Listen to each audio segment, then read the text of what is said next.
بسم اللہ الرحمن الرحیم الحمدللہ رب العالمین والصلاة والسلام علی رسولہ الکریم اما بعد رب اشرح لی صدری ویسر لی امری واحلل عقدۃ من لسانی یفقہوا قولی. السلام علیکم ورحمۃ اللہ وبرکاتہ.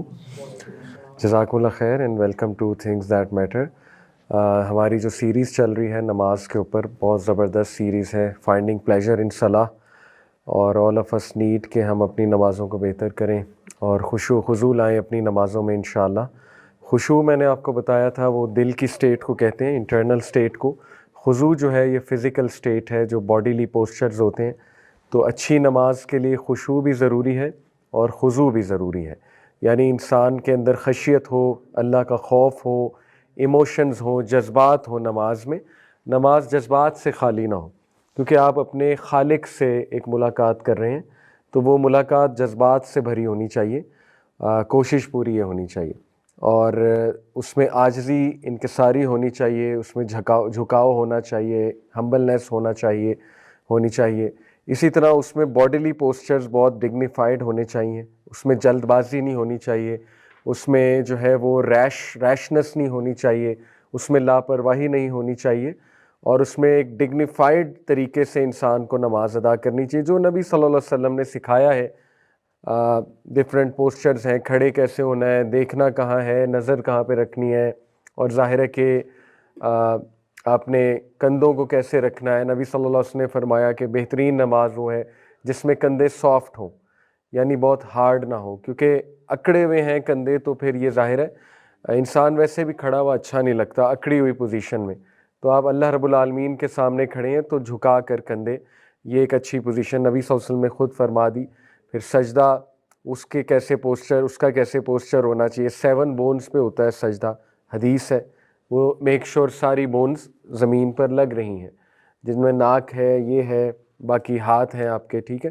تو اسی طرح رکوع ہے، رکوع میں کمر سیدھی ہونی چاہیے اور ایک ڈگنیفائڈ پوسچر ہونا چاہیے. تو یہ خضوع کا پارٹ ہے. تو خشوع بھی بہت ضروری ہے نماز کے لیے، اور خضوع بھی بہت ضروری ہے.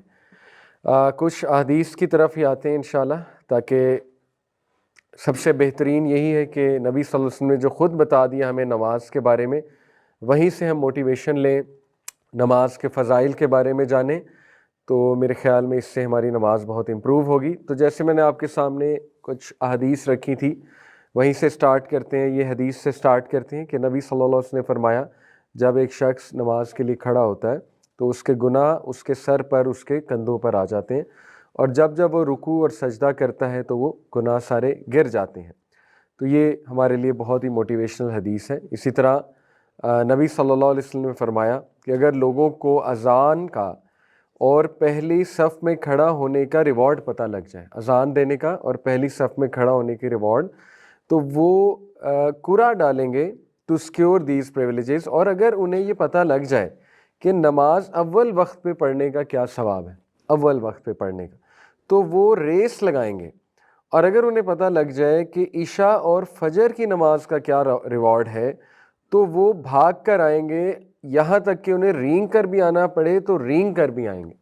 یعنی اس سے ثابت ہوا کہ بہت زبردست ریوارڈ ہے.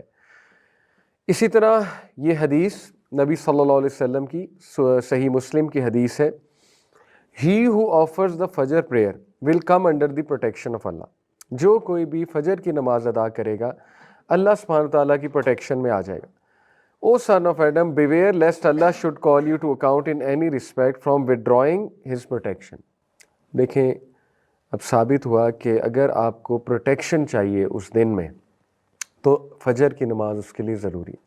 ادروائز کوئی ذمہ نہیں ہے اللہ کا کہ آپ کو پروٹیکشن ملے. یہ حدیث کا مطلب یہ ہے بیسیکلی. اور ویسے بھی آپ دیکھیں نا، فجر کی نماز چھوڑنے کے بہت سے رسک ہیں. شیطان، وہ حدیث آپ نے پڑھی ہوئی ہے، فجر کی نماز جو چھوڑتا ہے تو شیطان اس کے کان میں پیشاب کرتا ہے. تو دیکھیں یہ کیا ہے، یہ میرے نزدیک تو یہ جادو ہے. شیطانی ساری چیزیں جادو سے ریلیٹڈ ہوتی ہیں نا. تو لوگ کہتے ہیں ہم پہ جادو ہو گیا، تو جادو تو تبھی ہو جاتا ہے جب فجر کی نماز چھوٹ جائے. جادو اس سینس میں کہ ایک دھوکے میں انسان رہے اور ڈسیپشن میں رہے، کیونکہ شیطانی عمل شروع میں ہی ہو گیا، صبح ہی ہو گیا. پھر وہ 3 گرہ باندھتا ہے، اور پہلی گرہ کھل جاتی ہے جب انسان اٹھتا ہے، اللہ کا نام لیتا ہے، دعا پڑھتا ہے. دوسری گرہ کھل جاتی ہے جب وہ وضو کرتا ہے. تیسری گرہ کھل جاتی ہے جب وہ نماز ادا کر لیتا ہے تو یہ گرہ کیا ہے؟ شیطان کی گرہ بھی ایک قسم کا جادو ہی ہے نا۔ تو بہرحال سوچنے کی بات یہ ہے کہ انسان کہتا ہے میری زندگی ٹھیک نہیں چل رہی، میری زندگی میں برکت نہیں ہے یا ڈیفیکلٹیز ہیں لائف میں، تو اسے سوچنا چاہیے کہ فجر کی نماز ہی نہیں پڑھ رہا، تو شیطانی عمل تو ہوگا زندگی میں، ٹھیک ہے۔ ہمارے نبی نے تو بہت کلیئر بتا دیا۔ تو فجر کی نماز پروٹیکشن ہے، بہت بڑی پروٹیکشن ہے، اور تھرو آؤٹ ہسٹری آپ دیکھیں گے، تھرو آؤٹ ہسٹری جتنی بھی تہذیب آپ کو تہذیبیں ملیں گی، سویلائزیشنز ملیں گی، ان میں صبح میں اٹھنا اور صبح میں اٹھ کے کوئی اسپرچول ایکٹیویٹی کرنا، ایون یوگا کرنا، یہ تو آپ کو ہر طبقے میں ملے گا، ہر اس انسان کی روٹین میں ملے گا جو عقل مند ہے۔ تو یہ مسلمانوں کو بھی سوچنا چاہیے کہ ہمیں تو سب سے بیسٹ اسپرچول ایکٹیویٹی ملی ہے صبح کے ٹائم پہ، اور وہ نماز ہے، فجر کی نماز۔ تو اس کو چھوڑنا یہ بہت گھاٹے کا سودا ہے، بہت گھاٹے کا سودا ہے، اور بہت فیئرز ہوتے ہیں لوگوں کے، طرح طرح کے فیئرز ہوتے ہیں، ٹھیک ہے، کہ میری نیند خراب ہو جائے گی، اور اگر میں اٹھ گیا تو میرے سر میں درد ہونا شروع ہو جائے گا اگر میری نیند نہ پوری ہوئی، یا مجھے فلو ہو جائے گا وغیرہ وغیرہ۔ آن دا کنٹرری آپ فجر کی نماز پڑھیں گے، اللہ آپ کو صحت دے دے گا، آپ کی صحت بہتر ہو جائے گی، ٹھیک ہے، آپ کی انرجی بہتر ہو جائے گی۔ تو یہ تو فیئر ہے، شیطان یہ فیئرز ڈالتا ہے۔ بہرحال نبی صلی اللہ علیہ وسلم نے فرمایا، یہ میں آپ کو حدیث بتا چکا ہوں، کہ اگر انہیں فجر اور عشاء کی نماز کے میرٹس پتہ لگ جائیں تو وہ رینگ کر بھی آئیں گے۔ فجر کے کچھ میرٹس آپ کے سامنے ہیں۔ سب سے پہلے اللہ کی پروٹیکشن، ڈیوائن پروٹیکشن، یہ صحیح مسلم میں آتا ہے۔ نمبر 2، فجر کی جو تلاوت ہے، نماز کی تلاوت، وہ فرشتے وٹنس کرتے ہیں۔ فجر کی نماز کی تلاوت فرشتے وٹنس کرتے ہیں، تو یہ بہت خوبصورت بات ہے۔ فرشتے آپ کو کھڑا وٹنس کرتے ہیں، آپ کا نام بتاتے ہیں اللہ سبحانہ تعالیٰ کو جا کر واپس، ٹھیک ہے، کہ یہ شخص آیا تھا۔ حدیث میں آتا ہے کہ جب انسان فوت ہوگا اور اس کی روح کو اوپر لے جایا جا رہا ہوگا، فرشتے آئیں گے، اس کی روح کو اوپر لے کر جائیں گے، اگر تو نیک روح ہے، ٹھیک ہے، تو فرشتے بڑی خوبصورت شکلوں میں آئیں گے اور سفید لباس پہنا ہوگا، اس کی روح کو پہلے آسمان پہ، دوسرے آسمان پہ، 7 آسمان تک لے جائیں گے۔ ہر آسمان پہ کھڑے فرشتے اس کو سلام کریں گے اس کا نام لے کر۔ اب اسکالرز یہ کہتے ہیں کہ نام کیسے پتہ ہے فرشتوں کو، ٹھیک ہے، جیسے مثال کے طور پہ آپ میں سے کوئی عبداللہ ہے، عبداللہ کا نام لے کے سلام کیا جائے گا۔ آپ میں سے کوئی فاطمہ ہے، فاطمہ کا نام لیا جائے گا کہ سلام ہو آپ پر۔ اب اسکالرز کہتے ہیں فرشتوں کو نام کیسے پتہ ہے آپ کے؟ اسی طرح پتہ ہے، جو بندہ فجر پڑھتا ہے اس کا نام پتہ ہے فرشتوں کو۔ جو بندہ نیک اعمال کر رہا ہے تو فرشتے لے جاتے ہیں نا اس کے عمل اللہ کی طرف، منڈے اور تھرسڈیز کو حدیث میں آتا ہے، تو فرشتوں کو پتہ ہے یہ بندہ کون ہے، کیونکہ عمل پہ نیم ٹیگ لکھا ہوتا ہے، تو فرشتوں کو پتہ ہے یہ وہی روح آ گئی ہے جو یہ عمل کرتی تھی، تو دے نو یور نیم۔ تو یہ بڑی سعادت کی بات ہے، ٹھیک ہے، کہ فرشتے وٹنس کرتے ہیں آپ کے اس عمل کو، فجر پہ کھڑے ہونے کو۔ اور تیسرا، بلیسنگز ان لائیولیہڈ، نبی صلی اللہ علیہ وسلم کی دعا لگی ہے اس شخص کو جو فجر کی نماز ادا کرتا ہے۔ نبی صلی اللہ علیہ وسلم نے فرمایا، اے میرے رب، میری امت کو برکت دے ہر اس چیز میں جو وہ صبح کے وقت کرتے ہیں۔ تو صبح کے وقت نماز سے سٹارٹ ہوتی ہے روٹین، تو اللہ کے نبی کی دعا لگی ہے اس انسان کو جو فجر کی نماز پڑھتا ہے، ٹھیک ہے۔ اس کے بعد کنفرم وے ٹو پیراڈائز، نبی صلی اللہ علیہ وسلم نے فرمایا جو کوئی بھی 2 ٹھنڈی نمازیں پڑھتا ہے، ٹھنڈی نمازیں کون سی ہیں؟ فجر اور عصر، ول گو ٹو پیراڈائز۔ عصر ٹھنڈی نماز اس سینس میں کہ اس ٹائم پہ پھر شام ہو رہی ہوتی ہے تو دھوپ ڈھل رہی ہوتی ہے، ٹھیک ہے، تو ٹھنڈی نماز ہے۔ تو نبی صلی اللہ علیہ وسلم نے فرمایا جو کوئی بھی فجر اور عصر کی نماز پڑھے گا شیورلی اسے جنت ملے گی، اللہ تعالیٰ اسے جنت میں داخل کرے گا۔ تو دیکھیں یہ بہت خوبصورت احادیث ہے، موٹیویشن ہے فجر پر اٹھنے کی۔ اسی طرح ایک اور موٹیویشن ہے، وہ یہاں پر مینشن نہیں، میں آپ کو بتا دیتا ہوں۔ اللہ کے نبی صلی اللہ علیہ وسلم نے فرمایا بشارت دے دو ان لوگوں کو جو اندھیرے میں فجر کی نماز پڑھنے جاتے ہیں، کیونکہ قیامت والے دن ان کے پاس لائٹ ہوگی۔ آپ کو پتہ ہے یہ کیا موقع ہے لائٹ والا؟ قیامت میں میدان حشر میں کچھ جو ہے نا وہ فیزز ہیں، وہ فیزز میں آپ کے سامنے رکھتا ہوں کوئکلی۔ سب سے پہلا فیز جب اللہ ہم سب کو اٹھائے گا، مردوں میں اللہ تعالیٰ روح رکھے گا، دوبارہ سے اٹھائے گا سب کو، تو سب سے پہلے سٹینڈنگ ہے، لوگ بہت دیر تک کھڑے رہیں گے، یعنی پہلے وہ چلیں گے میدان حشر کی طرف ایک دم سے بوکھلا کر یہ کیا ہو گیا، ہمیں کس نے اٹھا دیا، اور چل کر وہ میدان حشر کی طرف جائیں گے اور وہاں جا کے وہ بہت دیر تک کھڑے رہیں گے۔ اور پھر سیکنڈ جو فیز ہے وہ ہے حوض کوثر، اللہ سبحانہ تعالیٰ حوض کوثر لائیں گے اور نبی صلی اللہ علیہ وسلم وہاں موجود ہوں گے. جو لوگ پیاسے ہیں بہت زیادہ، اور سبھی پیاسے ہوں گے، کھڑے رہ کے انہیں پیاس بہت لگی ہوگی، سورج بہت قریب آیا ہوگا، ان لوگوں کو حوض کوثر سے پانی پلایا جائے گا. بہت سے لوگ بھاگیں گے حوض کوثر کی طرف، لیکن صرف ان لوگوں کو آگے کیا جائے گا جو نبی صلی اللہ علیہ وسلم کی سنت پر زندگی گزارتے تھے، ان کو پانی پلایا جائے گا وہاں سے، جو بھی مشروب ہے وہ پلایا جائے گا حوض کوثر سے. باقیوں کو پیچھے کر دیا جائے گا، کفار کو تو ویسے ہی پیچھے کر دیا جائے گا، لیکن ایسے لوگ جو مسلمان ہیں لیکن انہوں نے سنت پر عمل نہیں کیا یا چینج کر دیا دین کو، بدعت میں پڑ گئے، ان کو بھی فرشتے پیچھے کر دیں گے. دوسرا فیز ہے. تیسرا فیز یہ ہے کہ دوبارہ سے بہت دیر تک کھڑا رہنے پڑے گا، اور یہاں تک کہ لوگ اللہ سے یہ التجا کرنے لگیں گے کہ اے ہمارے رب بے شک ہمیں جہنم میں ڈال دے، یہاں سے نکال لے. یعنی اتنا زیادہ وہاں پہ ٹرائل ہوگا میدان حشر میں. اور اس کے بعد نبی صلی اللہ علیہ وسلم سفارش کریں گے، سفارش اللہ سے کریں گے سجدے میں گر کے. کس چیز کی سفارش؟ کہ اللہ حساب شروع کر دے. تو اللہ تعالیٰ حساب شروع کر دیں گے. ٹھیک ہے، حساب کس طرح شروع ہوگا؟ سب سے پہلے انسان کے ڈیڈز کو ایگزامن کیا جائے گا. ایگزامینیشن آف ڈیڈز، آپ کے ہاتھ میں آپ کا اعمال نامہ پکڑایا جائے گا. ٹھیک ہے، اس کو ایگزامینیشن آف ڈیڈز کہتے ہیں. اس کے بعد میزان سجایا جائے گا. پہلی سٹیج ہے ایگزامینیشن. اس کے بعد میزان کس لیے سجایا جائے گا؟ کہ یہ دوبارہ دیکھ لیں، ان کو تسلی ہو جائے دوبارہ کہ کوئی زیادتی نہیں. میزان میں بھی اعمال تولے جائیں گے، اور میزان میں اعمال تولنے کے بعد جو ہے وہ پھر ایک فیز آتا ہے جب کہ اندھیرا چھا جائے گا، گھپ اندھیرا چھا جائے گا، پچ ڈارکنیس ہوگی. اس میں کچھ لوگوں کے پاس لائٹ ہوگی. ٹھیک ہے، وہ لوگ لائٹ کے سہارے پل صراط کی طرف جائیں گے اور ایزیلی پہنچ جائیں گے. کچھ لوگ کے پاس بالکل لائٹ نہیں ہوگی تو وہ گریں گے، کٹیں گے، زخم لگیں گے انہیں، اور بہت زیادہ تکالیف جھیلیں گے، اور بہت ایک مینٹل ڈسٹریس سے گزریں گے، اور پھر جا کر پل صراط تک پہنچیں گے. یہ لائٹ والے کون لوگ ہیں؟ فجر والے اس دن. ٹھیک ہے، حدیث میں آتا ہے کہ ان لوگوں کو بشارت دے دو قیامت والے دن ان کے پاس لائٹ ہوگی. اس فیز میں لائٹ ہوگی جب پچ ڈارکنیس ہے. ٹھیک ہے، یہ وہ والے لوگ ہیں. تو دیکھیں اتنے زیادہ فائدے سبحان اللہ فجر کے. فجر کی نماز جو ہے وہ اس کو چھوڑنا بہت بڑا گھاٹے کا سودا ہے. یہ ایک جسٹ ٹو کریٹ امپیکٹ اور جسٹ ٹو ٹیل یو کہ نبی صلی اللہ علیہ وسلم when he said فجر کی 2 سنتیں دنیا کی ہر چیز سے زیادہ قیمتی ہیں.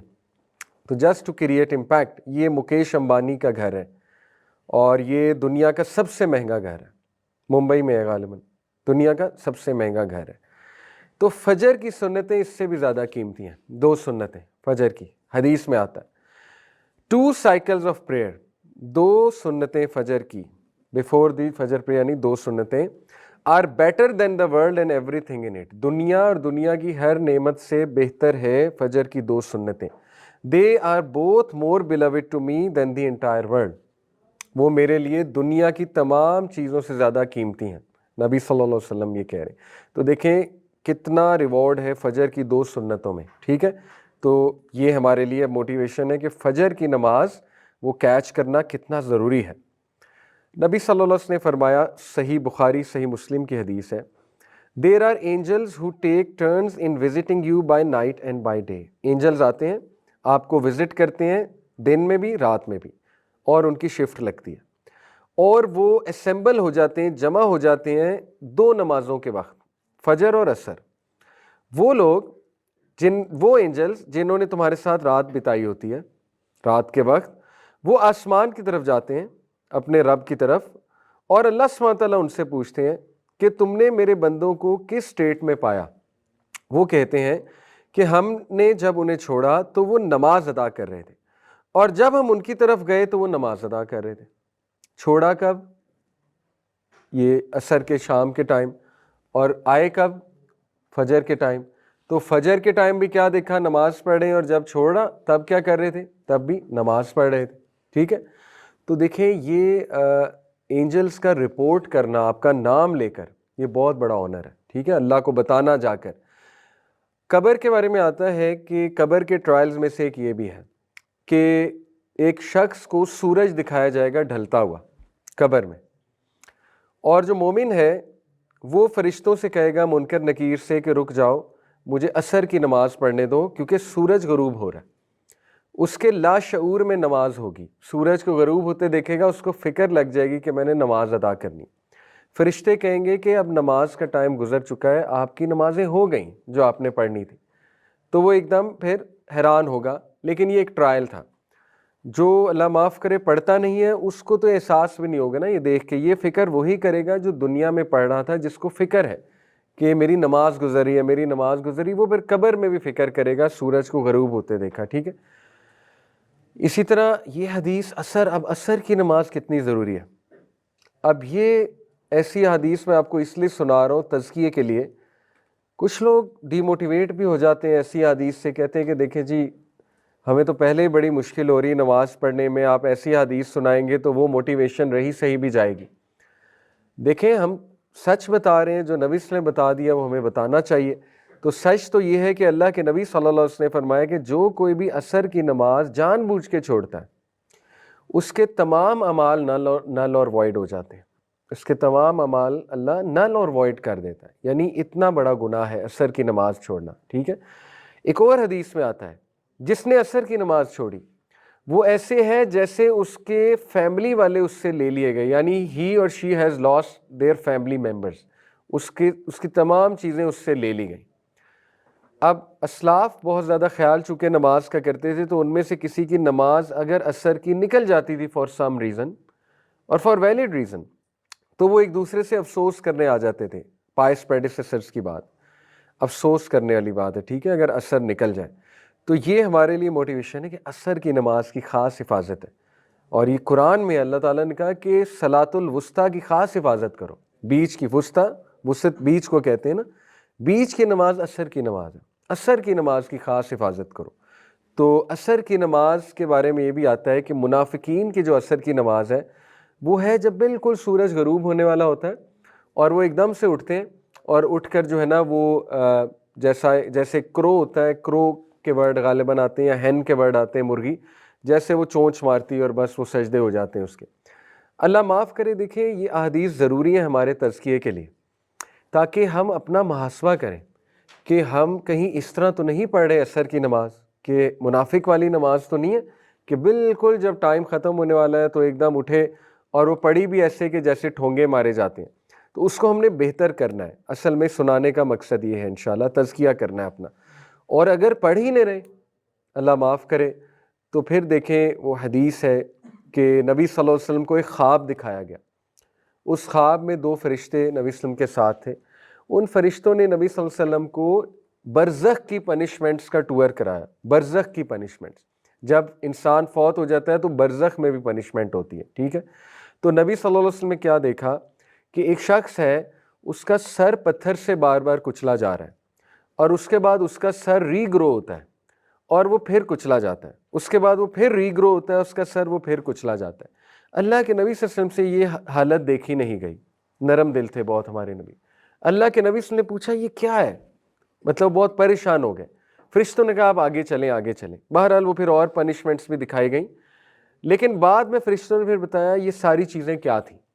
جہاں تک اس کی بات ہے سر کچلا جا رہا ہے، فرشتوں نے کہا یہ وہ شخص ہے جو نماز کے وقت سو رہا ہوتا ہے. یہ وہ شخص ہے جو نماز کے وقت سو رہا ہوتا ہے، نماز نہیں ادا کرتا. دیکھیں اللہ تعالیٰ بہت رحمان اور رحیم ہے. بے شک اللہ چاہے سارے گناہ معاف کر دیں، لیکن آن دی ادر ہینڈ یہ احادیث اس لیے ضروری ہیں کہ ہم اللہ کو مذاق نہ بنا لیں، اللہ کو مذاق میں نہ لے لیں. ٹھیک ہے. یعنی اللہ بادشاہ ہے. آپ خود سوچیں کہ آپ ایک سی او سے مذاق تو نہیں کر سکتے نا. آپ ایک بادشاہ سے کو مذاق تو نہیں لے سکتے، اس کی باتوں کو، اس کی وارننگز کو یہ کہہ کے کہ نہیں وہ تو بہت رحم دل ہے، بہت رحم دل ہے، وہ تو معاف کر دے گا. معاف کر دے ایک الگ بات ہے، لیکن آن دی ادر ہینڈ انجام بھی بتا دیا گیا. تو اس انجام سے پناہ مانگنی چاہیے اور اپنا تزکیہ کرنا چاہیے اور موٹیویشن لینی چاہیے کہ اگر ہم نمازوں کے ٹائم پہ سو رہے ہیں تو ہمیں اس حدیث سے اپنا تزکیہ کرنا چاہیے. یہ ہے مقصد ایسی حدیث کا. یہ حدیث نبی صلی اللہ علیہ وسلم نے فرمایا جو کوئی بھی اپنے آپ کو پیوریفائی کرتا ہے وضو کر کے گھر میں اور پھر اللہ کے گھر کی طرف جاتا ہے، مسجد کی طرف جاتا ہے ایک فرض نماز ادا کرنے، تو ہر ایک قدم پہ اس کا ایک گناہ معاف ہوتا ہے، اور دوسرے قدم پہ اس کا درجہ بلند ہوتا ہے۔ درجہ کہاں بلند ہوتا ہے؟ جنت میں۔ دیکھیں اللہ نے فیکٹری لگائی ہے گناہ معاف کرنے کی، وضو کیے گناہ معاف، مسجد کی طرف جا رہے ہیں گناہ معاف ہو رہے ہیں، نماز پڑھ رہے ہیں گناہ معاف ہو رہے ہیں، نماز کے بعد بیٹھ کے ذکر کر رہے ہیں گناہ معاف ہو رہے ہیں، اور کیا چاہیے؟ اللہ کتنا رحمان و رحیم ہے، مطلب ہر چیز پر گناہ معاف ہو رہے ہیں، ٹھیک ہے؟ تو یہ بھی ہمارے لیے بہت زیادہ موٹیویشنل حدیث ہے اور بہت خوبصورت حدیث ہے کہ جتنا پیدل چل کے جائیں گے اتنا ثواب ہے۔ سبحان اللہ، بڑی اچھی بات ہے، تو واک بھی ہو جائے گی اور ثواب مل رہا ہے، ایک ایک قدم پہ ثواب مل رہا ہے، گناہ معاف ہو رہا ہے، اور اللہ تعالیٰ ایلیویٹ کر رہا ہے آپ کے رینک کو۔ اب دیکھیں کئی لوگ ہیں جن کی زندگی میں کوئی ڈیفیکلٹی آتی ہے، مسئلہ چل رہا ہوتا ہے، سمپل فارمولہ ہے، ان کو چاہیے کہ وہ اعمال کرنا شروع کر دیں جو اللہ کو پسند ہے، اللہ کے فیوریٹ بن جائیں، انشاءاللہ مسائل کو اللہ سنبھال لے گا، سمپل فارمولہ ہے۔ تو یہ ہیں وہ اعمال جو اللہ کے فیوریٹ ہیں، مسجد میں واک کر کے جانا، بیٹھنا مسجد میں جا کر، ذکر کرنا نماز کے بعد، یہ تو اللہ کے فیوریٹ اعمال ہیں، تو ان کو آپ اپنا لیں انشاءاللہ۔ صدقہ خیرات کریں، چیریٹی کریں، علم کے ساتھ جڑ جائیں، کلاسز میں آنا شروع کریں، یہ سارے اعمال اللہ کے فیوریٹ اعمال ہیں، انشاءاللہ اللہ تعالیٰ آسانی پیدا کرے گا آپ کی لائف میں۔ اوکے، یہ صحیح حدیث ہے ترمذی کی اور ابو داؤد کی، میں نے آپ کو سنائی۔ نبی صلی اللہ علیہ وسلم نے فرمایا کنوے گلیڈ ٹائڈنگز، بشارت دے دو کن کو؟ جو چل کر واک کر کر مساجد کی طرف جاتے ہیں ڈارکنیس میں، اور یہ عورتوں پہ بھی اپلائی ہوتی ہے، عورتیں گھر میں پڑھتی ہیں انشاءاللہ ان پہ بھی اپلائی ہوتی ہے کیونکہ وہ بھی ڈارکنیس میں اٹھتی ہیں، ٹھیک ہے؟ For they will be given full light on the day of resurrection, full light دی جائے گی انہیں قیامت والے دن، اس فیز میں جب لائٹ کی بہت اشد ضرورت ہوگی۔ صحیح بخاری کی حدیث ہے، اللہ کے نبی صلی اللہ علیہ وسلم نے فرمایا اینجلز، ملائکہ تمہارے لیے دعائیں کرتے ہیں ایز لانگ ایز تم اس جگہ پر بیٹھے رہتے ہو جہاں پہ تم نے نماز پڑھی، یعنی مصلی پر، اور بیٹھ کر وضو کی اسٹیٹ میں، اور بیٹھ کر ذکر کرتے رہتے ہو۔ فرشتے کیا کہتے ہیں؟ اے اللہ اسے معاف کر دے، اے اللہ اسے معاف کر دے، اے اللہ اسے معاف کر دے۔ دا quickest way to get فارگیون from اللہ از دس۔ کفارات 3 ہیں، کفارات ہوتے ہیں ایسے اعمال جن سے گناہوں کا کفارہ ہوتا ہے، حدیث میں مینشن ہے۔ پہلا کفارہ ہے کفارات میں سے وہ شخص جو سردی کے موسم میں وضو کرتا ہے، اللہ اس کے گناہ مٹا دیتا ہے، فرشتے اس کے لیے استغفار کرتے ہیں۔ کفارات سے مراد ہے جب فرشتے آپ کے لیے دعا کرتے ہیں، ٹھیک ہے؟ وہ شخص جو سردی میں ڈیفیکلٹی میں وضو کرتا ہے، چاہے گرم پانی سے کرے لیکن ڈیفیکلٹی تو ہے نا، ٹھنڈے سے تو اور ڈیفیکلٹ ہے، لیکن یہ نہیں کہ بیمار ہو جائے۔ اب یہ نہیں کہ جان بوجھ کے بندہ ٹھنڈے سے وضو کرنا شروع کر دے کہ میرے کفارات ہوں گے، ایسا نہ ہو آپ بیمار ہو جائیں، اسلام جو ہے وہ اس کا بھی قائل نہیں ہے۔ بہرحال سردی میں وضو کرے، ان شارٹ یہ ہے، تو فرشتے اس کے لیے کفارات کی دعائیں کرتے ہیں کہ اللہ اس کے گناہ معاف کر دے۔ ایک یہ ہے کہ جو وہاں پر بیٹھ کر کرتا ہے، تیسرا بھی میرے ذہن سے نکل گیا، بہرحال ہم سے ریلیونٹ یہ 2 ہیں، ٹھیک ہے؟ جو مصلی پر بیٹھ کر استغفار کرتا ہے۔ اب دیکھیں اس کو آپ اپنی لائف میں لے کر آئیں، پتہ نہیں کیا جلدی ہوتی ہے، اکثر میں بھی کرتا ہوں ایسے، اللہ معاف کرے، ہم اٹھ جاتے ہیں اور اٹھ کر پیچھے دیکھنے لگ جاتے ہیں، سلام پھیرتے ہی دوسروں کی نماز بھی خراب کرتے ہیں، جو بیچارے پیچھے لیٹ آئے ہیں پڑھ رہے ہیں ان کو ٹاپ کے گزرتے ہیں، ٹھیک ہے نا؟ تو پتہ نہیں ہمیں کیا جلدی ہوتی ہے۔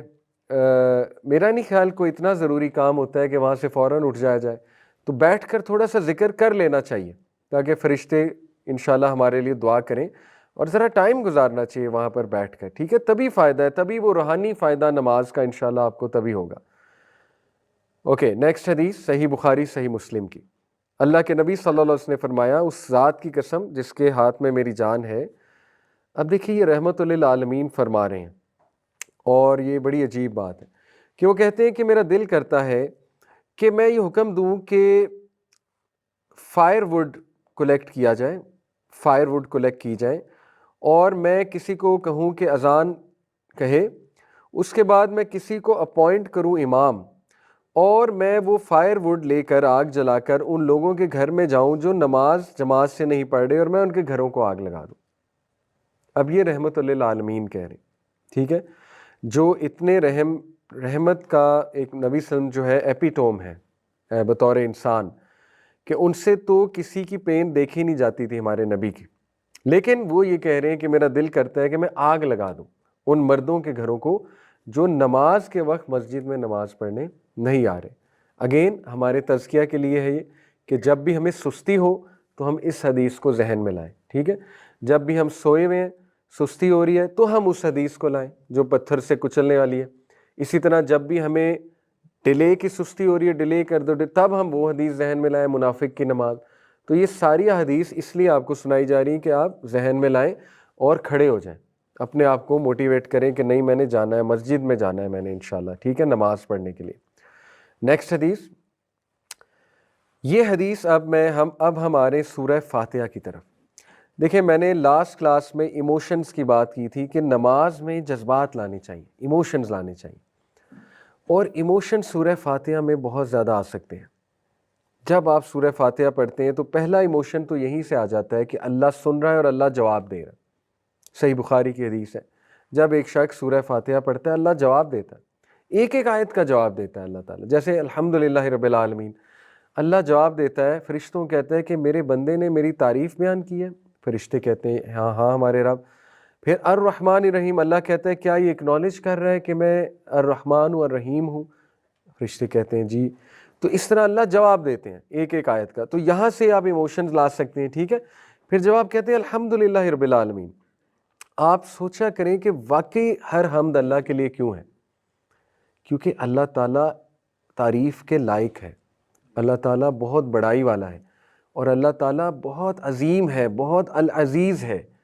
تو اسی طرح آپ کہیں الرحمن الرحیم، فیل کیا کریں اللہ واقعی کتنا رحمان، کتنا رحیم ہے، کتنے چانسز دیتا ہے آپ کو، کتنا لینینٹ ہے، کتنی محبت کرتا ہے آپ سے، ٹھیک ہے۔ تو ایموشنز جب آپ نماز میں لائیں گے تو یہ ویسے بھی فائدہ مند ہے، اور مزید سورہ فاتحہ پہ میں آپ کو کچھ حدیث سنا دیتا ہوں کہ کتنی خوبصورت سورہ ہے۔ نبی صلی اللہ علیہ وسلم نے فرمایا، ابن عباس فرماتے ہیں کہ اینجل جبرائیل نبی صلی اللہ علیہ وسلم کے ساتھ بیٹھے ہوئے تھے انسانی شکل میں، اور انہوں نے سنا کریکنگ ساؤنڈ، جیسے دروازے کھلنے کا ایک کریکنگ ساؤنڈ ہوتا ہے نا، تو جبرائیل السلام نے اپنے سر کو بلند کیا اور اوپر دیکھا، اور پھر انہوں نے کہا کہ this is a door of heaven that has been open today and it has never been open before today, کہ آج یہ آسمان کا ایک دروازہ کھلا ہے جو آج سے پہلے کبھی نہیں کھلا۔ اور پھر ایک فرشتہ وہاں سے جو ہے ڈسینڈ کیا، اس کا نزول ہوا اس فرشتے کا وہاں سے، تو جبرائیل السلام نے کہا یہ اینجل آج دنیا میں آیا ہے اور اس سے پہلے کبھی نہیں آیا، یہ والا اینجل جو آج آیا ہے۔ پھر جبرائیل علیہ السلام کو اس اینجل نے سلام کیا اور فرمایا rejoice in the two lights you have been given which were not given to any prophet before you، نبی وسلم کو مخاطب کر کے کہ آپ کو بشارت ہے اور آپ جشن منائیں ان دو صورتوں پہ جو آپ سے پہلے کسی نبی کو نہیں دی گئیں۔ وہ کیا ہے؟ سورہ فاتحہ اور لاسٹ 2 ورسز آف سورہ البقرہ، آمن الرسول بما انزل الیہ من ربہ والمؤمنون۔ You will never recite a letter from them but you will be given whatever you want۔ اس فرشتے نے بشارت دی اوپر سے آ کے کہ تم نہیں پڑھو گے یہ 2 آیات اور یہ 2 سورج جو ہے سورہ فاتحہ اور سورہ البقرہ کی آخری دعا ہے، لیکن تمہیں دیا جائے گا جو تم چاہتے ہو۔ ایسا ہی ہے۔ اب آپ دیکھیں سورہ فاتحہ کا ترجمہ مائنڈ میں لائیں۔ سورہ فاتحہ قرآن کا خلاصہ ہے، سورہ فاتحہ دعاؤں کی ماں ہے، کتاب ام الکتاب بھی کہتے ہیں اسے، لیکن Surah Fatiha is the mother of all duas if you think about it. کیسے؟ سب سے پہلے آپ اللہ کی حمد بیان کر رہے ہیں الحمدللہ رب العالمین، پھر آپ اللہ کو واسطہ دے رہے ہیں اس کے نام کا، یہ بیسٹ دعا ہوتی ہے، پہلے حمد بیان کی جائے پھر واسطہ دیا جائے اللہ کو۔ کس چیز کا واسطہ ہے؟ الرحمن الرحیم۔ پھر ایک اور واسطہ ہے مالک یوم الدین، ایکنالجمنٹ ہے کہ اللہ آپ ہی ہیں مالک یوم الدین کے۔ پھر کیا ہے؟ ایاک نعبد و ایاک نستعین، عاجزی کہ اللہ ہم آپ ہی کی عبادت کرتے ہیں، آپ ہی سے مدد مانگتے ہیں، اور کہاں جائیں، مطلب آپ ہی کا سہارا ہے ہمیں، ٹھیک ہے، یہ ہے بیسکلی یہ انکساری اور عاجزی۔ پھر آپ وہ چیز مانگتے ہیں جو دنیا کی بیسٹ چیز ہے، اہدنا الصراط المستقیم۔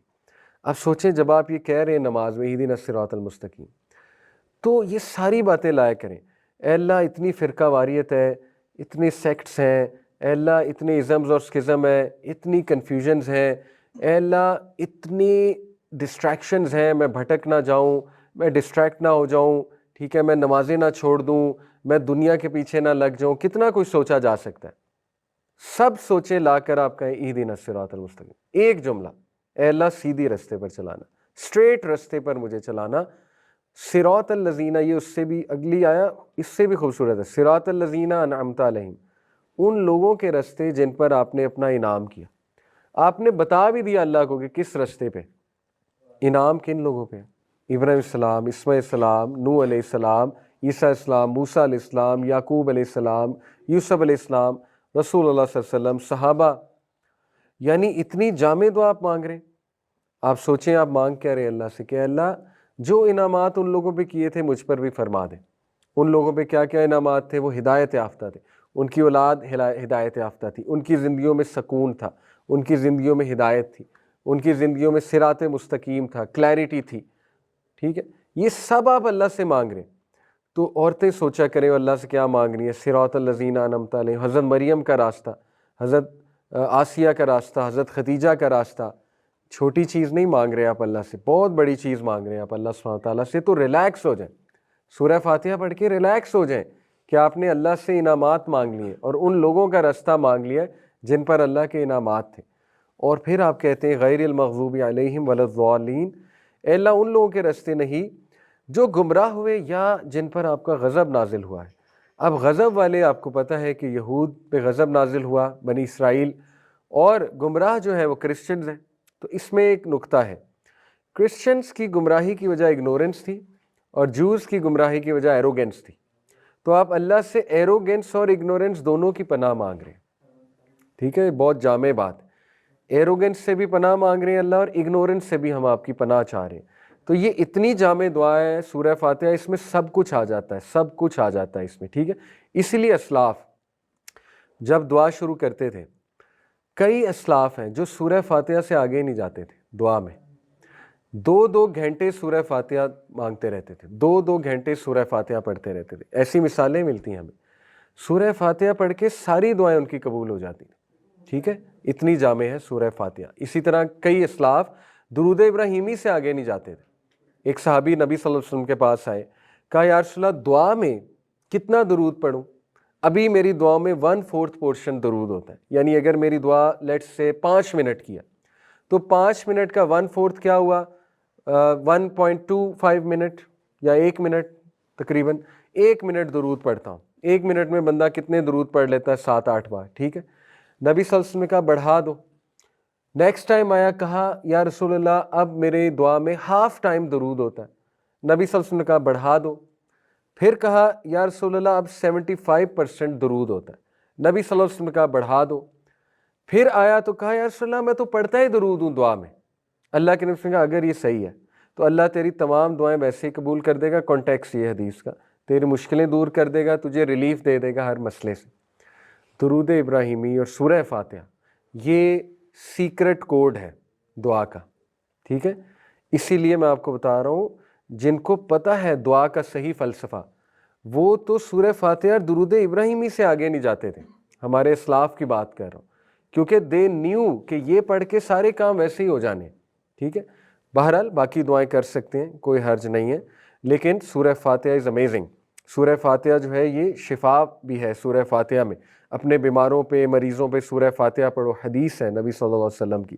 تو اٹ از امیزنگ سورہ فاتحہ جو ہے. اس کے بعد یہ حدیث بھی بہت خوبصورت ہے. نبی صلی اللہ علیہ وسلم جو ہے، انس بن مالک کہتے ہیں کہ اللہ کے نبی صلی اللہ علیہ وسلم کے ساتھ میں ایک جرنی پر تھا، اور and it descended from his riding animal as a man among his companions are walking by side. Prophet صلی اللہ علیہ وسلم اس کی طرف مڑے اور کہا کیا نہ میں تمہیں بتاؤں گریٹسٹ آف دا قرآن، سب سے عظیم چیز قرآن کی. فرمایا الحمدللہ رب العالمین، یہ قرآن کی سب سے گریٹسٹ ورس، گریٹسٹ. تو سورہ فاتحہ وی آر گفٹڈ، کسی نبی کو نہیں ملی سورہ فاتحہ. یہ آ رہا ہے حدیث میں آیا نا، ایک اینجل نے آ کے بتایا آپ سے پہلے کسی نبی کو نہیں ملی. یہ آپ کے لیے گفٹ ہے، آپ کی امت کے لیے خاص گفٹ ہے سورہ فاتحہ. ایک اور حدیث اسی طرح کی ہے. اللہ کے نبی صلی اللہ علیہ وسلم نے ان کا ہاتھ پکڑا، یہ صحابی ہیں. Shall I not teach you the greatest chapter in the Quran before you leave the mask.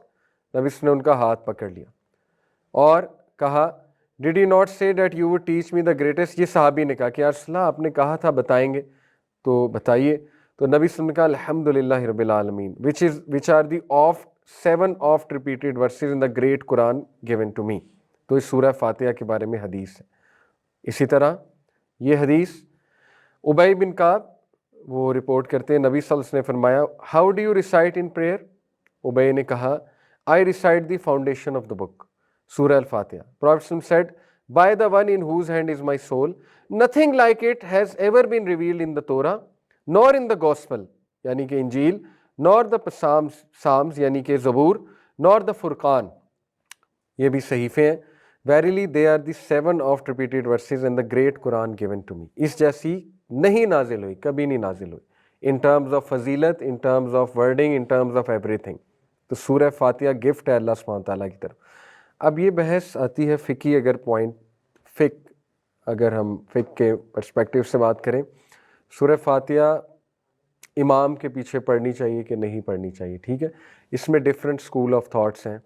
امام ابو حنیفہ کے نزدیک، یعنی ان کے اسٹوڈنٹس کے نزدیک بیسیکلی امام ابو یوسف جو حنفی اسکول آف تھاٹ ہے، وہ کہتے ہیں کہ جو ہر نماز جو آپ امام کے پیچھے پڑھیں گے آپ کو ضرورت نہیں ہے سورہ فاتحہ، چاہے وہ سری ہے یا جہری نماز ہے، یعنی سائلنٹ اور لاؤڈ نمازیں. عصر اور ظہر سائلنٹ نمازیں، باقی 3 لاؤڈ نمازیں. وہ کہتے ہیں کسی بھی نماز میں آپ نہ پڑھو، امام کی ہی سورہ فاتحہ آپ کی سورہ فاتحہ ہے. ٹھیک ہے، یہ حنفی اسکول آف تھاٹ ہے. باقی امام مالک کا جو اسکول آف تھاٹ ہے وہ یہ ہے کہ لاؤڈ نمازوں میں نہ پڑھیں اور سائلنٹ نمازوں میں پڑھیں. ٹھیک ہے، یہ امام مالک کا اسکول آف تھاٹ ہے. امام شافعی اور امام احمد بن حنبل دونوں کا اسکول آف تھاٹ ہے کہ پڑھنی ہے. اور کب پڑھنی ہے اصل میں وہ پھر اماموں کی بھی ٹریننگ وہی کرتے ہیں. امام شافعی کے اسکول آف تھاٹ میں امام کو چاہیے کہ سورہ فاتحہ بہت ٹھہر ٹھہر کے پڑھے. اور آپ نے جو شافعی امامز ہیں، کبھی آپ عرب کنٹریز میں گئے ہیں تو وہ سورہ فاتحہ اسی طرح پڑھتے ہیں، جیسے الحمدللہ رب العالمین کے بعد وہ سائلنٹ ہو جاتے ہیں 3-4 سیکنڈ کے لیے. کیوں؟ کیونکہ ان کا اسکول آف تھاٹ ہے کہ پیچھے والے پڑھ لیں تاکہ ٹکراؤ نہ ہو. کیونکہ قرآن میں آتا ہے نا کہ جب قرآن پڑھا جا رہا ہو تو آپ نہ بولو. تو اس حدیث کو لے کے بھی امام ابو حنیفہ اور ان کے اسٹوڈنٹس کہتے ہیں نا کہ سورہ فاتحہ جب پڑھی جا رہی تو آپ پیچھے کیوں ریپیٹ کر رہے ہو؟ ٹھیک ہے، ٹکراؤ آ رہا ہے نا قرآن سے. تو اس کو خیر امام بخاری نے اس کا جواب دیا ہے. امام بخاری اس کے قائل تھے نا کہ ہر نماز میں آپ نے پڑھنی ہے. تو اس کا جواب انہوں نے یہ دیا تھا نا کہ ایکسیپشن از دیئر، یعنی کچھ احادیث میں جب خود ہی ایکسیپشن مل جائے ہمیں تو وہ حکم لاگو نہیں ہوتا جو قرآن کا سورہ الاعراف میں حکم ہے نا کہ جب قرآن پڑھا جا رہا ہو تو خاموشی سے سنو تاکہ تم پہ رحم کیا جائے. یہ ہے وہ آیا. تو وہ یہ کہتے ہیں کہ دیکھیں سورہ فاتحہ اس کی ایکسیپشن ہے کہ وہ آپ نے پڑھنی ہے امام کے پیچھے. لیکن اس کا بیسٹ طریقہ ہے کہ امام، اس کے 2 طریقے ہیں. ایک امام شافعی والا کہ امام خود ٹھہر ٹھہر کے پڑھے. پاکستانی مساجد میں کچھ امام ہیں ٹھہر ٹھہر کے پڑھتے ہیں، آپ نے نوٹ کیا ہوگا. شاید وہ اسی لیے اس طرح کرتے ہیں کہ پیچھے کچھ لوگ اگر پڑھ رہے ہیں تو وہ ساتھ پڑھ لیں. دوسرا طریقہ ہے کہ جب امام پڑھ چکا ہو تو پھر آپ پڑھ لیں. وہ بھی کچھ امام کرتے ہیں کہ وہ سورہ فاتحہ پڑھنے کے بعد 5-6 سیکنڈ چپ رہتے ہیں. ٹھیک ہے، اور سورہ اگلی سٹارٹ نہیں کرتے، وہ بھی اس لیے کہ پیچھے والے پڑھ لیں. لیکن ہمارے ہاں آپ کو پتہ ہے زیادہ تر مساجد میں سورہ فاتحہ بہت تیز پڑھی جاتی ہے اور اس میں کوئی گیپ نہیں دیا جاتا، اور نہ ہی سورہ فاتحہ کے بعد سورہ میں کوئی گیپ دیا جاتا ہے، فوراً سورہ شروع ہو جاتی. اس کیس میں کیا کریں؟ اس کیس میں پھر مجبوری ہے. دیکھیں میں جس اسکول آف تھاٹ کا قائل ہوں میں اپنا بتا دیتا ہوں. میں اس کا قائل ہوں کہ ہر نماز میں پڑھنی چاہیے، چاہے لاؤڈ ہو چاہے سائلنٹ ہو. ٹھیک ہے، باقی امام مالک کا اسکول آف تھاٹ کچھ لوگ ان کو فالو کرتے ہیں، امام مالک کو، اور کافی مزید ائمہ کرام ان کی بھی رائے امام مالک والی ہے کہ یہ والی رائے معتدل ہے. لیکن پرسنلی اسپیکنگ میرے مطابق یا جتنے اسکالر سے میں نے پوچھا ہر نماز میں سورہ فاتحہ پڑھ لینی چاہیے. ٹھیک ہے، سری ہو یا جہری ہو. اب سوال یہ پیدا ہوتا ہے کہ وہ ایک حدیث ہے، نبی صلی اللہ علیہ وسلم نے فرمایا کہ ایک صحابہ پڑھا کرتے تھے نا اللہ کے نبی کے پیچھے سورہ فاتحہ فجر کی نماز میں. نبی صلی اللہ علیہ وسلم نے پوچھا کہ یہ کیا کرتے ہو تم لوگ؟ تو صحابہ نے فرمایا ہم آپ کے پیچھے پڑھتے ہیں. تو نبی صلی اللہ علیہ وسلم نے فرمایا کہ آپ جو ہے وہ ابو ہریرہ کے غالباً یہ قول ہے کہ دل میں پڑھ لیا کرو، نفس میں پڑھ لیا کرو، یا نبی صلی اللہ علیہ وسلم کے الفاظ ہیں، ابھی میرے سامنے سوری وہ حدیث نہیں ہے. کچھ لوگ اس کو کوٹ کرتے ہیں، کہتے ہیں دیکھیں یہاں پہ منع فرما دیا. ٹھیک ہے، منع نہیں فرمایا اصل میں. نفس، یہ جو اسکالرز اس کے قائل ہیں کہ امام کے پیچھے آپ نے پڑھنی، وہ یہ کہتے ہیں کہ یہاں جو نفس سے مراد ہے، نفس میں پڑھ لیا کرو، اس سے مراد ہے محاورتاً آہستہ پڑھ لیا کرو، اونچی نہ پڑھا کرو کہ امام نہ ڈسٹرب ہو. یہ بات ہے اصل میں. منع جو فرمایا گیا تھا وہ یہ تھا کہ اونچی نہ پڑھو تاکہ امام نہ ڈسٹرب ہو. نفس کے اندر پڑھو سے مراد ہے آہستہ پڑھا کرو. اس سے یہ مراد نہیں ہے کہ دل میں، دیکھیں نا، اگر دل میں پڑھنا ہے تو پھر باقی نماز بھی آپ دل میں پڑھیں. پھر امام کے پیچھے آپ سبحان ربی الاعلیٰ بھی نہ کہیں، پھر تو یہ بھی بات بنتی ہے نا، وہ بھی پھر دل میں کہیں.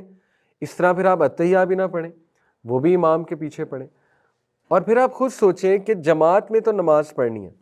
اب according to, with all due respect, امام ابو حنیفہ کا جو اسکول آف تھاٹ ہے، according to Hanafi school of thought, اگر آپ ساری عمر باجماعت نماز پڑھ رہے ہو، اس کا مطلب آپ نے فرض نماز میں سورہ فاتحہ کبھی پڑھی نہیں.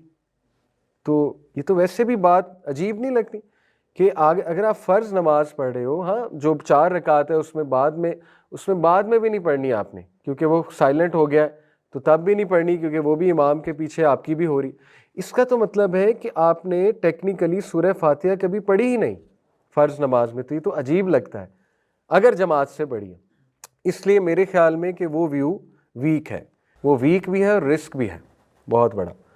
تو آج جو معتدل اوپینین ہے وہ ایک امام مالک کا کہا جاتا ہے، اور سیفسٹ اوپینین آئی بلیو یہ ہے کہ آپ پڑھ لیں.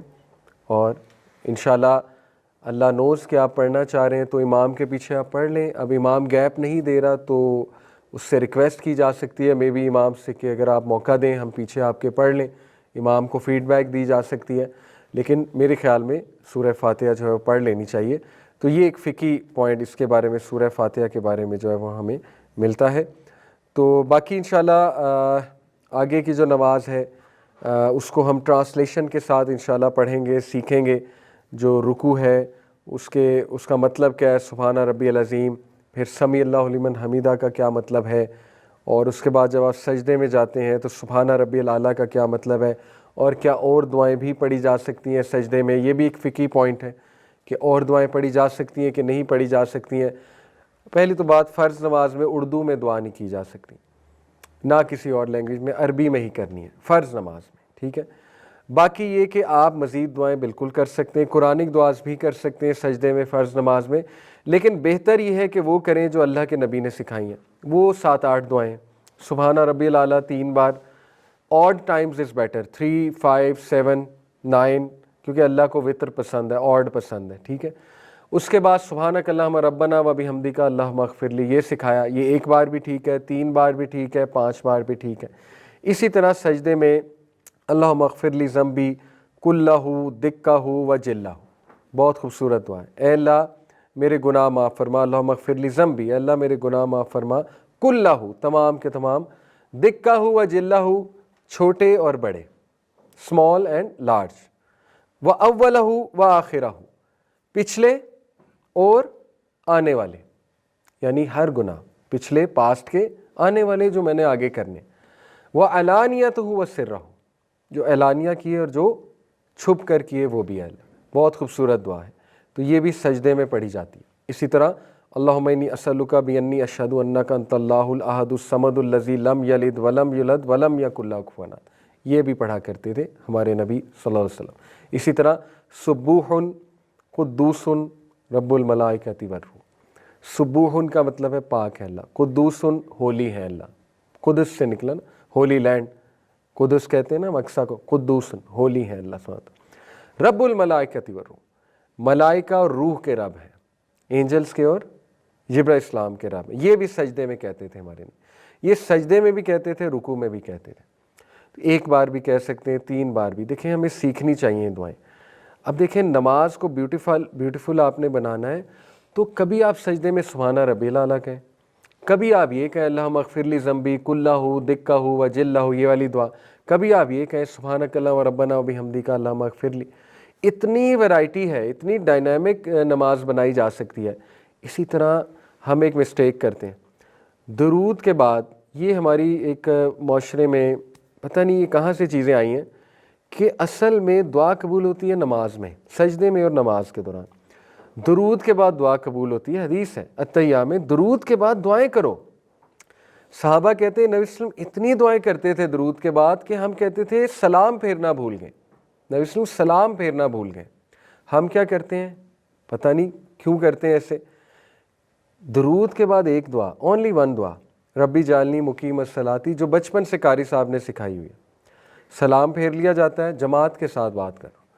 اس کے بعد ہاتھ اٹھا کے دعا کی جاتی ہے جس کی کسی کو سمجھ نہیں آ رہی، اور وہ صرف اینڈ میں ایک جملہ سمجھ میں آتا ہے صلی اللہ علیہ وسلم، اور پھر اس طرح ہاتھ پھیر لیے جاتے ہیں. ٹھیک ہے، جماعت کے بعد کبھی کبھی دعا کی جا سکتی ہے اس طرح سے اگر ضروری کوئی موقع ہے، اجتماعی دعا بیماروں کے لیے، لیکن اس کو روایت بنا لینا کہ اس کے بغیر نماز ہی نہیں ہوئی، یہ پتہ نہیں کہاں سے آیا. اس طرح کی باتیں اکثر آپ کو بزرگ ڈانٹ دیتے ہیں کہ تم نے دعا نہیں کی. بھئی نماز ساری کی ساری دعائیں، کیا مطلب دعا نہیں کی ساری؟ بلکہ لوگ ڈسٹرب ہوتے ہیں. نماز کے بعد تو اذکار ہے، نماز کے بعد تو اچھے خاصے اذکار ہیں، 9-10 اذکار ہیں. سب سے پہلے اس میں کہتے تھے اللہ اکبر، استغفر اللہ استغفر اللہ استغفر اللہ، پھر اللہم انت السلام ومنک السلام تبارک، پھر ربی اعنی علی ذکرک و شکرک حسنی، پھر لا الہ الا اللہ وحدہ لا شریک لہ. 9-10 اذکار ہیں نماز. پھر تسبیح ہے، تسبیح فاطمہ. تو وہ کریں کہ ایک دم ہاتھ اٹھا کے سب کے ساتھ شریک ہو کے دعا کریں، تو یہ مناسب نہیں ہے، اور یہ ایک روایت بن چکی ہے. اور لوگ اب یہ سمجھتے ہیں کہ اصل دعا وہ ہے. دیکھیں اصل دعا تو درود کے بعد ہے. آپ کو 7-8 دعائیں کرنی چاہیے درود کے بعد، چلیں 2-3 کر لیں. اور یہ خوبصورتی ہے نماز کی. آپ باقاعدہ اپنی نماز کو دیکھیں کس طرح بیوٹیفائی کر سکتے ہیں. آپ مختلف کیٹیگریز بنا سکتے ہیں دعاؤں کی. مثال کے طور پہ فجر کے وقت آپ کیٹیگری بنا سکتے ہیں برکت کی دعاؤں کی. آپ فجر کے وقت یہ دعا تو کنفرم کریں، اللہم انی اعوذ بک من عذاب جہنم ومن عذاب القبر ومن فتنۃ المحیاء والممات ومن شر فتنۃ المسیح. یہ تو کنفرم ہے ہر نماز میں، کیونکہ یہ تو صحابہ کو سکھائی تھی، اس نے ہر نماز میں کرنی ہے. اس کے بعد کیٹیگریز بن سکتی ہیں. فجر کے وقت میں بھی برکت کی دعائیں، to feel good, to ask for goodness, ربنا آتنا فی الدنیا حسنۃ وفی الآخرۃ حسنۃ، اللہم انی اسألک المعافاۃ فی الدنیا والآخرہ. ٹھیک ہے نا؟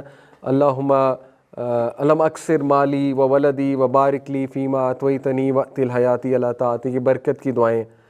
ظہر پہ کیٹیگری بنائی جا سکتی ہے استقامت کی دعائیں، اللہم اہدنی وسددنی، اللہم انی اسألک الہدی والسداد. ٹھیک ہے، اسی طرح ربنا لا تزغ قلوبنا بعد اذ ہدیتنا. عصر کے وقت کیٹیگری بنائی جا سکتی تقوی کی دعائیں، اللہم انی اسألک الہدی والتقی والعفاف والغنی. اسی طرح مغرب کے وقت کیٹیگری بنائی جا سکتی ہے پناہ مانگنے والی دعاؤں کی، جس میں پناہ کا ذکر ہے کہ اللہ میں پناہ مانگتا ہوں. فار ایگزامپل اللہم انی اعوذ بک من علم لا ینفع، من قلب لا یخشع، من نفس لا تشبع، من دعوت لا یستجاب لها. اسی طرح اللہم انی اعوذ بک من جہد البلاء ودرک الشقاء وسوء القضاء. خوبصورت دعا ہے. وشماتۃ الاعداء. کیا ٹرانسلیشن ہے؟ اللہم انی اعوذ بک من جہد البلاء، اے اللہ میں پناہ مانگتا ہوں سخت مشکل سے، جہد البلاء سخت مشکل سے، ودرک الشقاء اور مایوسی سے، ہوپ لیسنس سے، وسوء القضاء اور بری تقدیر سے. اے اللہ کہیں میں بدبخت نہ ہو جاؤں، اس سے پناہ مانگتا ہوں. وشماتۃ الاعداء اور دشمنوں کے خوش ہونے سے، دشمنوں کی خوشی منانے سے. تو یہ ہے وہ والی دعائیں جس میں آپ پناہ مانگ رہے ہیں. یہ کیٹیگری بنائی جا سکتی ہے. ٹھیک ہے، اور بھی بہت ہے. اسی طرح عشاء کے وقت حسن خاتمہ کی کیٹیگری بن سکتی ہے، اللہم انی اسألک الحسن الخاتمہ. اسی طرح اللہم احسن عاقبتنا فی الامور کلیہا واجرنا من خزی الدنیا وعذاب الآخرہ.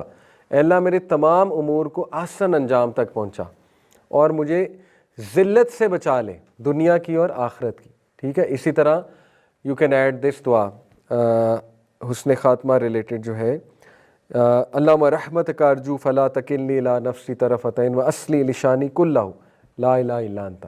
یہ بھی اسی کی ہے نا کہ میرے تمام کے تمام اللہ جو اعمال ہیں ان کی اصلاح فرما دے. تو دیکھیں so much beauty can be added to namaz. اگر آپ محنت کریں کہ صبح میں یہ کر لیتا ہوں، اور مکس بھی کر سکتے ہیں، اور جب آپ کا جو دل کرے کر سکتے ہیں، جو دل میں آئی ہوئی ہے دعا وہ کر لیں اللہ سبحانہ تعالیٰ سے. ٹھیک ہے، اس سے نماز میں جان آئے گی. لوگ کہتے ہیں نماز میں دھیان نہیں ہوتا. دھیان کیسے آئے گا؟ ربی جعلنی پڑھ کے وہ اتنی زیادہ ڈی سینسٹائز ہو چکے ہیں کہ پہلی تو بات پتہ ہی نہیں پڑھ کیا رہے ہیں. اتنی خوبصورت دعا ہے ربی جعلنی مقیم الصلاۃ، لیکن وہ سمجھ ہی نہیں کہہ کیا رہے ہیں. تو اس سے ہم ڈی سینسٹائز ہو چکے ہیں، افیکٹ بھی نہیں ہو رہا کہ کہہ کیا رہے ہیں. تو آپ جان لائیں اپنی نماز میں. اسی طرح سورہ اخلاص پڑھ کے ڈی سینسٹائز ہو چکے ہیں، یہ ہم سب کا مسئلہ. تو اس میں بھی مختلف سورج لائیں، حفظ کریں، 2-3 آیات حفظ کریں، پڑھا کریں اپنی نمازوں میں، مین کامن آیات، ٹھیک ہے نا. 30ویں پارے سے سٹارٹ کریں، حفظ کرنا شروع کریں، سنتوں میں پڑھا کریں، ریوائز کیا کریں قرآن کو، ٹھیک ہے. ذرا جان لے کر آئیں، مختلف سورج پڑھ کر جان لے کر آیا کریں. اس طرح رکوع میں کبھی کہہ دیا سبوح قدوس رب الملائکۃ والروح، کبھی کہہ دیا سبحان ربی العظیم، سبحان ربی العظیم، مکس بھی کہہ سکتے ہیں دونوں. کبھی کہہ دیا سبحانک اللہم و بحمدک اشہد ان لا الہ الا انت اتوب الیک، ٹھیک ہے. اسی طرح سمیع اللہ لمن حمیدہ، اس پر فیل کیا جائے کیا ہے سمیع اللہ لمن حمیدہ کا مطلب کیا ہے. اللہ نے سن لیا جو آپ نے کہا ہے، ٹھیک ہے. اللہ نے سن لیا کا مطلب ہے کہ ایک ہے اللہ سنتا ہے، سنتا ہے ایک اور بات ہے، سن لیا ہے ایک اور بات ہے. سن لیا ہے میں قبولیت ہے، سمجھ رہے. سنتا ہے میں بس فیکٹ ہے کہ سنتا ہے اللہ. سن لیا ہے میں ہے کہ سن لیا آپ کی بات، قبول کر لیا آپ کی بات، جو آپ نے رکوع میں کی، جو آپ نے سورہ فاتحہ پڑھی وہ سن لیا اللہ نے. اسی بات پر ہم جشن مناتے ہیں، سمیع اللہ لمن حمیدہ یہ کہہ کر ہم جشن کیا مناتے ہیں، ربنا ولک الحمد. یہ جشن ہے نا کہ اللہ نے چونکہ سن لی تو تمام کے تمام ہم کس کے لیے، اس کے لیے. اس جشن کو مزید الانگیٹ کرتے ہیں، حمدن کثیرن طیبن مبارکن فی. اس کے علاوہ میں ایک جملہ کہتے تھے، ابھی میرے ذہن سے نکل گیا، وہ بڑا خوبصورت جملہ ہے کہ اتنی حمد جو آسمانوں کو بھر دے، زمینوں کو بھر دے اور ہر شے کو بھر دے، زمین و آسمان کے درمیان ہر شے، اتنی حمد اللہ کے لیے. یہ خوشی کیوں منائی جا رہی ہے؟ کبھی آپ نے سوچا ہے؟ حمدن کثیرن، ایک صحابی تھے، نبی صلی اللہ علیہ وسلم نے کہا سمیع اللہ لمن حمیدہ ربنا ولک الحمد، پیچھے سے بولے حمدن کثیرن طیبا مبارکن فی. نبی صلی اللہ علیہ وسلم نے جب سلام پھیرا کہا یہ کس نے کہا ہے؟ صحابی نے کہا میں نے کہا ہے، صحیح بخاری کی حدیث. اللہ کے نبی نے کہا میں نے 30 یا 40 اینجلز کو دوڑ لگاتے ہوئے دیکھا تمہارے الفاظ لکھنے میں. ثابت ہوا یہ پڑھو. نبی اس نے تعریف کی صحابی کی، تو وہ صحابی خوشی منا رہا تھا نا کہ واقعی حمدن کثیرن طیبن مبارکن فی. تو نماز میں خوشی لانی چاہیے، ٹھیک ہے. دیکھیں خوشی کا موقع ہے نا، سن لی اللہ نے، جو میری پریشانی تھی سن لی اللہ نے، جو میں نے کھڑے ہو کے مصلی پر بیان کیا تو اللہ تک پہنچ گئی میری صدا. تو یہ ایموشنز لانا نماز میں بہت ضروری ہے انشاءاللہ. جزاکم اللہ خیر. سبحانک اللہم و بحمدک اشہد ان لا الہ الا انت استغفرک و اتوب الیک.